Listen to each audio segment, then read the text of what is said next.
कहाँ भड़काए हमारे नेता, बताइए आप। कौन, यानी कि आप बताइए हमको कि अभी प्राण प्रतिष्ठा होता है और तुरंत कह देता है कि मूर्तियां में, पत्थर की मूर्ति में मंत्र पढ़ने से जान आ जाएगा। कौन बोलता है, हमको नाम बताइए उसका, कौन बोला ये बात, कौन बोला? संत बोले हैं। अरे गजबे बतियाते हैं। समाजवादी पार्टी का वो मौर्य नहीं बोला है?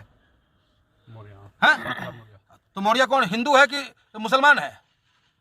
मौर्य समाजवादी पार्टी का नेता है कि हमारे पार्टी का नेता है? तो बौद्ध धर्म को मानते हैं। अरे बौद्ध धर्म को मानते हैं, ठीक है। हाँ। तो हमारे ऑल इंडिया मजलिस इत्तेहादुल मुस्लिमीन के किसी नेता ने तो इस तरह का बयान नहीं दिया। क्या राम जी के अस्तित्व पे किसी मुसलमान ने उंगली उठाया?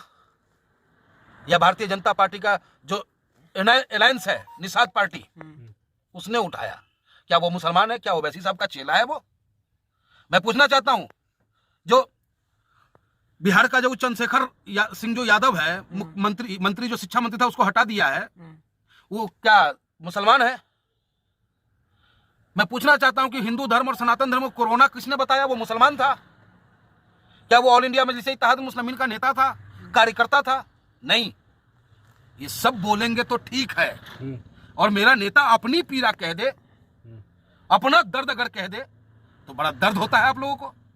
अरे भाई, ये आजाद हिंदुस्तान है, जहां राम राज्य की आप बात करते हो, संविधान की बात करते हो यहाँ, और अपना सवाल पूछने का अधिकार भी आप हमें नहीं दोगे, और हमें दंगाई कह दोगे, बलवाई कह दोगे, हमारे शब्दों को जो है आप इस तरीके से परोसोगे समाज के बीच की भाई कट्टर है अगर कोई तो वैसी ही है। अरे हाँ, हम कट्टर हैं, देशभक्त कट्टर हैं, हम कट्टर हैं, हम हिंदुस्तानी कट्टर हैं, हम कट्टर हैं, हम अपने देश की सीमाओं को सुरक्षित रखने के लिए कट्टर हैं। हम फर्जी नहीं है कि चाइना हमारे जमीन पर चढ़ा जा रहा है और हम चुपचाप बैठे हुए कि न कोई आया है, न गया है, न आएगा, न जाएगा। ये झूठ का खेती ना हम किया, न करेंगे, ना हमारा नेता कभी किया है। लास्ट में क्या संदेश देंगे मीरापुर के लोगों को, वहाँ पे जो सिर्फ मीरापुर के लोगों को ही नहीं, अपने हिंदुस्तान के तमाम हिंदुस्तानियों को मैं हाथ जोड़ करके निवेदन करता हूँ, अनुरोध करता हूँ कि मेरे भाई भय प्रकट कृपाला दीन दयाला कौशल्या हितकारी हर्षित महतारी मुनिमन हरि अद्भुत रूप विचारी लोचन अभिरामा तनुघन श्यामा निज आयुध भुजचारी भूषण बनमाला नयन विशाला शोभा सिंधु खरारी। अरे जिस राम का चरित्र ऐसा हो, उस राम जी के प्राण प्रतिष्ठा के उपरांत जिस तरीके का माहौल क्रिएट किया जा रहा है, और सिर्फ भारतीय जनता पार्टी इसमें अपना वोट तलाश रही है, वोट के लिए सारा काम हो रहा है। तो मेरे नौजवान साथियों, खास करके मेरे हिंदू भाइयों, आप अपने बच्चों को संभालें। अगर आप चाहते हैं कि आपके बच्चों के हाथों में कलम हो और वो अच्छा अधिकारी बन सके, परिवार, समाज और देश की सेवा कर सके, तो इनको इन माहौल से अलग रखो।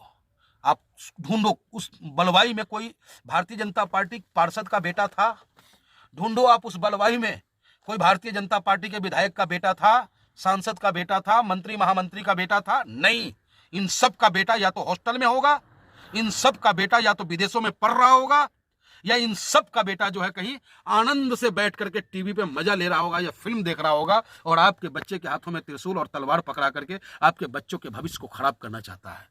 और अपने देश के मुसलमान के नौजवानों से मैं अपील करना चाहूंगा कि हे मेरे मुसलमान भाइयों, तुम देश की ताकत हो, भटको मत, अपने मजहब को पूरी शिद्दत और ईमानदारी से मानो।